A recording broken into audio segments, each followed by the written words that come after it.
In this video, we're going to talk about the taxability of municipal bonds. So most municipal bonds are tax exempt, and that's why investors flock to them, particularly high-income investors.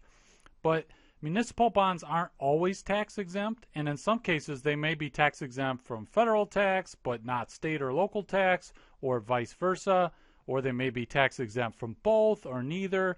So I really want to just kind of drill down and make sure you understand when municipal bonds are exempt from federal tax and when they're exempt from state or local tax. So when we think about federal tax, it's a pretty clear rule that basically most municipal bonds are exempt unless they have what's called a, quote, non-essential purpose. So non-essential purpose would mean something like, for example, you're building a football stadium and the city decides, yeah, we're going to sell bonds to help finance this.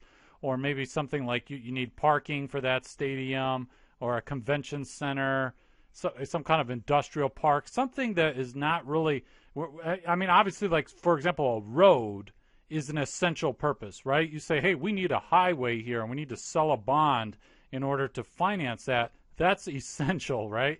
But non-essential, right? A football stadium is not an essential need of a city or a county and so forth. So when you have something, a municipal bond that has this, quote, non-essential purpose, in those cases, even though it may be it's a municipal bond, it's not going to be tax exempt. And one caveat, too, is that there's also this type of bond called industrial development bonds. And industrial development bonds that were issued after 1986, they can trigger the alternative minimum tax. And so basically, industrial development bonds are bonds where the proceeds more than 10%. Let me see here. More than 10% of the proceeds ends up going to private firms.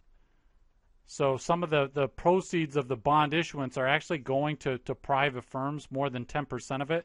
That's an industrial development bond. And if it's been issued after 1986, be careful because that can trigger AMT. So now that we've covered the federal tax, we can think about the state and local tax. That's a little bit easier to think about. And basically, if you live in Illinois and you buy a municipal bond from the state of Illinois, it's going to be exempt from state of Illinois tax and your local tax.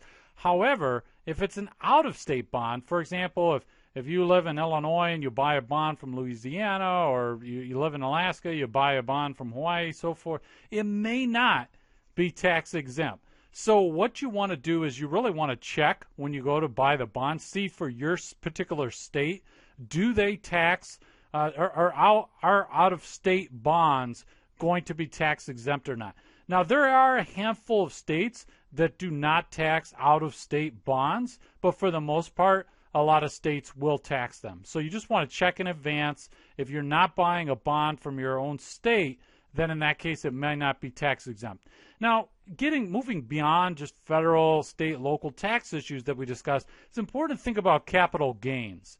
And so when I'm talking about a capital gain, I'm talking about you actually sell the municipal bond that you hold on the secondary market to somebody else, and you sell it for more than what you paid for it. So you recognize a capital gain, and a capital gain may generate tax for you regardless of what the tax-exempt status is, right? So when we're talking about the tax-exempt status for state and local and federal, we're just talking about the interest income, right? So you've got some interest income, and we're saying, oh, you know what, you've got an Illinois bond, and you live in Illinois. State of Illinois isn't going to tax that interest income.